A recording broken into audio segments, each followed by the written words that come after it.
Hi guys, in this video I'm going to show you how to change your age on TikTok. If you have created your TikTok account and want to change your age because of some of your reasons, then I'm going to help you with that. TikTok doesn't have the option to change birthday directly. Maybe they don't want us to change our birth date by ourselves. So we need to use another method. So at first, need to open TikTok app and then click on profile icon in the bottom right corner.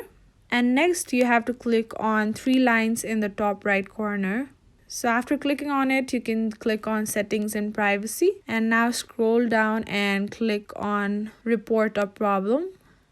Now you have to click on account and profile. So just you can see here like topics, so you can just click on account and profile. Now you have to click on editing profile. So as you can see, you can't see anything related to birth date, so you have to click on others. So just scroll down a little bit and click on need more help.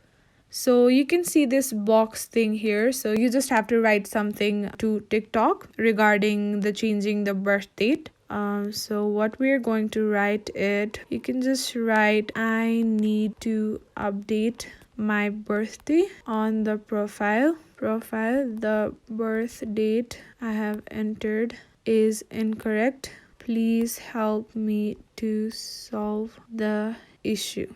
So you can just submit it, and they will contact you in a day or two and help you with updating and changing your age. So that is it, guys. It's like very simple. I hope it was very helpful for you guys. Thank you so much for your time.